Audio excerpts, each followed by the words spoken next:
Seat sharing से उपेंद्र कुशवाहा भी नाराज बताए जा रहे हैं। सूत्रों के हवाले से यह बड़ी खबर आपके सामने। सिर्फ काराकाट सीट मिलने से कुशवाहा नाराज बताए जा रहे हैं। सुपौल या सीतामढ़ी सीट भी अपने लिए चाहते थे उपेंद्र कुशवाहा। सीट शेयरिंग के ऐलान से पहले बीजेपी नेतृत्व से नाराजगी जाहिर कर दी थी। तो कुल मिलाकर नाराजगी की जो खबरें लगातार सामने आ रही है उसमें एक और नाम जुड़ता हुआ नजर आ रहा है। वो नाम है उपेंद्र कुशवाहा का। तो उपेंद्र कुशवाहा आखिरकार क्यों नाराज है, ये जानकारी भी आपके सामने रख दे। 2024 में बिहार में एनडीए में 2 सीट चाहते थे। काराकाट के अलावा सुपौल या सीतामढ़ी में से कोई एक सीट और चाहते थे अपने लिए। 2014 में एनडीए के साथ 3 सीटों पर चुनाव लड़े थे।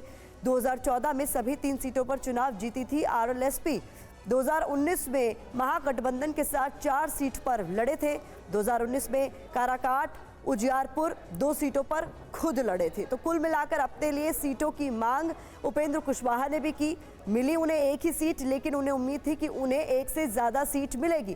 बिहार में कुछ सीटें बदली गई हैं, उसके बारे में भी आपको बता देते हैं कि वो लोकसभा सीट 2019 में किस पार्टी के पास थी और 2024 में किसके खाते में आई है। तो शिवहर सीट की बात करें तो इसमें जो बदलाव है वो आपको बता रहे हैं। 19 में ये सीट बीजेपी के पास थी, 2024 में अब ये जेडीयू के पास है। लवली आनंद लड़ सकती हैं, ये जानकारी सामने आ रही है। बात गया सीट की कर ले तो 2019 में ये जेडीयू के पास थे, लेकिन इस बार 2024 के चुनाव में जीतन राम मांझी हमको ये सीट मिली है और खुद जीतन राम मांझी ही इससे चुनाव लड़ सकते हैं। काराकाट की बात करें 2019 में ये सीट जेडीयू के खाते में थी और इस बार उपेंद्र कुशवाहा को दी गई है, वो यहां से चुनाव लड़ सकते हैं। नवादा सीट की भी बात कर लेते हैं तो ये 2019 में एलजेपी के पास थी। 2024 में इसमें बीजेपी के सीपी ठाकुर के बेटे विवेक ठाकुर चुनाव लड़ सकते हैं। तो ये कुछ बदलाव इस बार देखे जा रहे हैं। रुपेश का मैं रुख करना चाहूंगी। रुपेश, अब उपेंद्र कुशवाहा की जो नाराजगी है वो कितनी बड़ी है? क्या इस पूरे मामले को सुलझा लिया जाएगा, उन्हें मना लिया जाएगा, या फिर कोई मुसीबत उपेंद्र कुशवाहा भी खड़ी कर सकते हैं?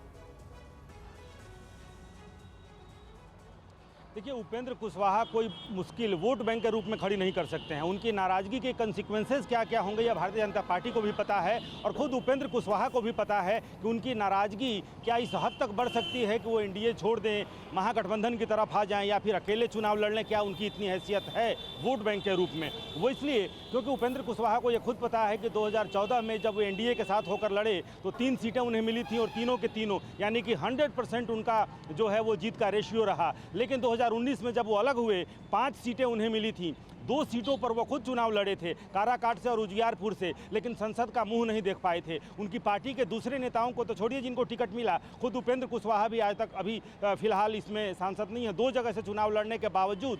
ऐसे में उपेंद्र कुशवाहा को ये पता है कि अगर काराकाट सीट उन्हें मिली है तो कम से कम मोदी की गारंटी लेकर वो आगे बढ़ सकते हैं। लेकिन अगर महागठबंधन की तरफ जाते हैं, अगर उनको 3, 4, 5 सीटें मिल जाती हैं तो क्या 2019 का हश्र नहीं होगा? क्या वो खुद 2 जगह से अगर चुनाव लड़ते हैं बावजूद इसके क्या वो संसद तक पहुंच पाएंगे? ये तमाम ऐसे सवाल हैं कि नाराज होने के बावजूद उनके जहन में जरूर ये बातें चल रही हैं। चाहे वो और भारतीय जनता पार्टी ने जो आकलन किया है, चाहे वो पारस का आकलन हो, जीतन राम मांझी का आकलन हो या फिर उपेंद्र कुशवाहा का आकलन हो, तो सोच समझकर पूरी रणनीति के साथ एनडीए में सीट शेयरिंग का पूरा फॉर्मूला तय हुआ है, फाइनलाइज हुआ है।